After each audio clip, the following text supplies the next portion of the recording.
Hello! అవునండి. పవన్ మాట్లాడండి.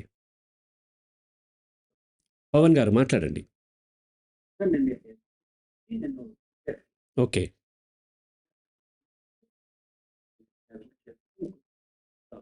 Okay. ఏంటంటే నేను విధానం హ్మ్. నేను బాగా ఫాలో చేస్తాను. హ్మ్. కానీ ప్రోగ్రామ్ ఏదో ఒక టీచర్ చేయాలి.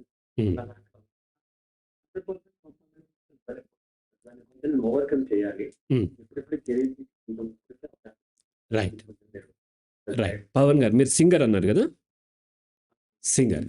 అయితే మనకేమవుద్దంటే పెర్ఫార్మన్స్ అండ్ యాంగ్జైటీ.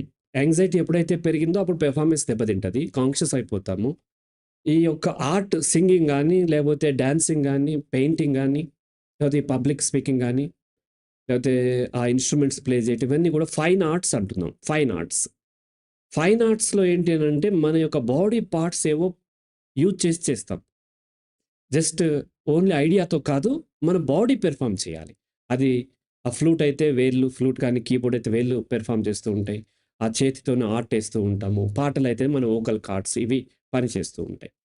ఇవి పని చేయాలి అనంటే వాటికి ఆ బాడీ తనకు తానుగా పెర్ఫార్మ్ చేయాలి. ఈవెన్ డ్రైవింగ్ అయినా సరే. డ్రైవింగ్ మనం ఎక్కడో ఆలోచిస్తూ ఉంటాము. కానీ బాగానే డ్రైవ్ చేస్తున్నాము. చాలా ఎఫెక్టివ్‌గా డ్రైవ్ చేస్తున్నాం. అది ఎలా జరుగుతదంటే బాడీ ప్రోగ్రామ్ అవుతది 1. 2 ఏంటంటే ఎంత ప్రోగ్రామ్ అయినా సరే మనం ఎప్పుడైతే కాన్షియస్ అయిపోతామో దాని పెర్ఫార్మన్స్ దెబ్బతింటది. ఇప్పుడు ఈ స్టేజ్ మీద ఇచ్చే పెర్ఫార్మన్స్ ఏదైనా సింగింగ్ గాని, పబ్లిక్ స్పీకింగ్ గాని, లేకపోతే డాన్సింగ్ గాని ఇటువంటివి ఇచ్చేటప్పుడు ఈ స్టేజ్ మీద నేను ఇంతమంది నన్ను అబ్జర్వ్ చేస్తున్నారు. వీళ్ళకి నేను వీళ్ళని ఇంప్రెస్ చేయాలి. ఎక్కడ నేను ఇంప్రెస్ చేయలేకపోతాను, ఎక్కడ సరిగ్గా పాడలేనేమో అన్నప్పుడు ఏమవుతది ఆటోమేటిక్‌గా యాంగ్జైటీ పెరుగుతాయి. యాంగ్జైటీ అంటే ఏంటి? ఊహించుకున్నటువంటి భయం. బ్రెయిన్ అండ్ బాడీకి ఊహించుకున్న భయము, నిజమైన భయము ఒకటే. టైగర్ వస్తున్నప్పుడు లేదంటే టైగర్ వస్తదని మనం విశ్వసిస్తున్నప్పుడు మన శరీరంలో ఒకే రకాలైనటువంటి కెమికల్స్ రిలీజ్ అవుతాయి. ఆ కెమికల్స్ ఏం చేస్తాయంటే మీ బాడీని ఫైట్ ఆర్ ఫ్లైట్ మోడ్‌కి తీసుకెళ్తాయి. మీ హార్ట్ బీట్ రేట్ అప్పుడు గమనించినట్లయితే కొంచెం ఎక్కువుంటుంది. శ్వాస గూడా సరిపోదు. నార్మల్‌గా ఉన్నప్పుడు బ్రహ్మాండంగా పాడేస్తూ ఉంటాను.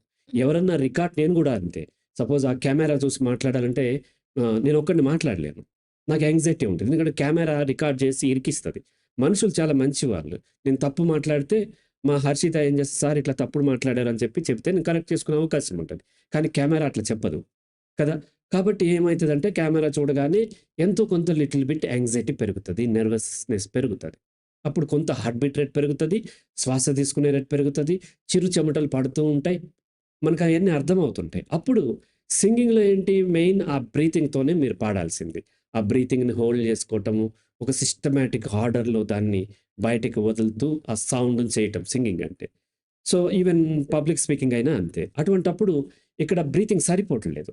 ఎక్కువగా శ్వాస తీసుకుంటున్నాము, సరిపోవట్లేదనేసరికి ఆటోమేటిక్‌గా మీరు హై నోట్స్ ఏవో ఉంటాయి గదా! హై పిచ్‌లో పాడాల్సినవి పాడలేకపోతూ ఉంటారు. కాబట్టి ఇక్కడ మనం చూడాల్సింది ఏంటి అంటే, మనం అలవాటు చేసుకొని వన్స్ స్టేజ్ మీదకొచ్చిన తర్వాత అక్కడ ఎంతమందున్నారు? వాళ్ళేమనుకుంటారు? ఏంటి అనేటువంటి ఆలోచన రావద్దు. జస్ట్ నేను ఇంట్లో ఎలాగైతే నేను పాడుకున్నానో, అలాగే నాకు చేతనైనంత నేను పాడతాను అనేది మెంటల్లీ మీరు ప్రిపేర్ అవ్వాలి. మీరు పాడలేక అందరూ నవ్వినా సరే ఓకే అని మెంటల్లీ ప్రిపేర్ అవ్వాలి. ఎందుకంటే అదొక అవకాశం. ఆ అవకాశాన్ని వినియోగించుకొని మీరు గనుక పెర్ఫార్మ్ చేసినట్లయితే కొంత యాంక్సైటీ తగ్గుతుంది. రెండోసారి మరింత యాంక్సైటీ తగ్గుతుంది. యాంక్సైటీ తగ్గే కొద్దీ మీ కాన్ఫిడెన్స్ లెవెల్ పెరుగుతుంది. మీ కాన్ఫిడెన్స్ లెవెల్ పెరిగే కొద్దీ మీ పెర్ఫార్మన్స్ ఇంప్రూవ్ అవుతుంది. జనాల నుంచి పాజిటివ్ రెస్పాన్స్ వస్తూ ఉంటుంది. అలా అలా క్రమంగా మీరు దాన్ని అధిగమించగలుగుతారు. సో ఆ! గ్యాప్ వచ్చినప్పుడు ఫిల్ చేయడానికి మధ్య మధ్యలో మేనేజ్ చేయడం మాట్లాడడం హ్మ్. ముందు ప్రిపరేషన్‌లో ఇది మాట్లాడాలి, ఇది మాట్లాడాలి అనుకుంటాను. హ్మ్. స్టేజ్‌కి వచ్చిన తర్వాత స్టేజ్ మీద ప్లాన్ అయిపోతుంది. తీరా ఇంటికొచ్చిన తర్వాత అరే! ఇలా మాట్లాడాలి. ఇది అవును. అవును. అవును. ఎందుకంటే స్టేజ్ మీద యాంక్సైటీ ఉంటది కాబట్టి, యాంక్సైటీ ఉన్నప్పుడు బ్రెయిన్ షట్ డౌన్ అవుతది. మీరు ప్రిపేర్ అయింది గుర్తురాదు. ఇప్పుడు నేను కౌన్సెలింగ్ ఇచ్చేటప్పుడు, మొదటి కౌన్సెలింగ్ ఇంత ఎఫెక్టివ్‌గా ఇచ్చుంటానా అంటే లేదు. చెమటలు పట్టి గజగజ వణుక్కుంటా ఆ క్లయింట్ ఎక్కడ నన్ను గుర్తిస్తారని భయంతోనే ఇచ్చాను. అలాగే స్టేజ్ స్పీచ్ గానీ, లేకపోతే ఒక టీచర్‌తోని మాట్లాడండి. ఫస్ట్ క్లాస్ మీరు ఇంత ఎఫెక్టివ్‌గా టీచ్ చేశారని అడగండి. వాళ్ళు 1 అవర్ ప్రిపేర్ చేసి వచ్చిన తర్వాత 10 మినిట్స్‌లో టాపిక్స్ అన్నీ అయిపోతాయి. తర్వాత బ్లాంక్ అయిపోతారు. సో, అదే ఇప్పుడైతే అసలు జస్ట్ 5 మినిట్స్ కూడా ప్రిపేర్ కాకపోయినా 1 అవర్, 2 అవర్స్ చెప్పేస్తారు. నేనైతే ఇప్పుడు ఒక్క సెషన్ కూడా నేనసలు ప్రిపేర్ కాను. స్పాంటేనియస్‌గా రియాక్ట్ అవుతూ ఉంటాను. అలాగే మీకు మొదట్లో ఏమవుద్దంటే, మీరు చాలా విషయాలు మీరు ప్రిపేర్ అవుతారు. కానీ అక్కడ అన్నీ గుర్తొచ్చే అవకాశాలు లేవు. వీలైతే మీరేం చేస్తారంటే, నోట్స్ రాసుకోండి. లేదంటే ఒక ఆర్డర్‌లి పెట్టుకోండి. అండ్ స్టేజ్ మీద కమ్యూనికేట్ చేసేటప్పుడు కూడా పబ్లిక్ స్పీకింగ్ వాళ్ళకి చెప్తూ ఉంటాం. ఒక 5 పాయింట్స్ ఉన్నాయనుకోండి. మీరక్కడికెళ్ళి 5 పాయింట్స్ అని మొదలుపెట్టకూడదు. ఆ 5, 5 అనే నంబర్‌ని చెప్పకూడదు. చెప్పకుండా మొదటిది, రెండవది, మూడవది, నాలుగవది, ఐదవది గుర్తు రాలేదనుకోండి, ఆ పబ్లిక్ ఏమనుకుంటారు 4 పాయింట్స్ చెప్పాలనుకున్నాడు చెప్పేసాడు అనుకుంటారు. కానీ మీరేం చేస్తారంటే తెలియక నేను ఒక 5 పాయింట్స్ దీని మీద చెప్పాలనుకుంటున్నానని చెప్పిన తర్వాత 3 చెప్పిన 4 గుర్తురాదు. అప్పుడు మీరు మళ్ళీ ఏమవుతారు? యాంగ్జైటీ అయిపోతారు. స్ట్రెస్ అయిపోతారు. కాబట్టి అటువంటి టెక్నిక్స్ కొన్ని మీరు ప్రిపేర్ చేసుకొని మొదట్లో కొంతకాలం ఒక 10 అటెంప్ట్స్ దాకా మీకు ఆ ఇబ్బంది అవుతుంది. తర్వాత నుంచి దాన్ని అధిగమించగలుగుతారు. సేమ్ చిన్నప్పుడు సైకిల్ తొక్కేటప్పుడు మొదట్లో తొక్కలేకపోయాము, వణికిపోయాము, భయపడిపోయాము. ఇప్పుడు ఈజీగా తొక్కుతున్నాము, ఈజీగా డ్రైవ్ చేస్తున్నాం కదా! సేమ్ అదే థియరీని మీరు సింగింగ్ కూడా అప్లై చేసుకోండి. క్రమక్రమంగా మీ యొక్క కాన్ఫిడెన్స్ లెవెల్ డెవలప్ అవుతది. రైట్? హ్మ్. వీడియో కూడా చేయగలుగుతారు. వీలైతే చేస్తాను. ఇప్పుడున్నటువంటి బిజీలో నేను స్క్వేర్ టాక్స్ అనేది చాలా నా టైం తీసుకుంటుంది. ఇంతకుముందు ప్రోగ్రామ్స్ కండక్ట్ చేశాను. అవి కూడా చేయలేకపోతున్నాను.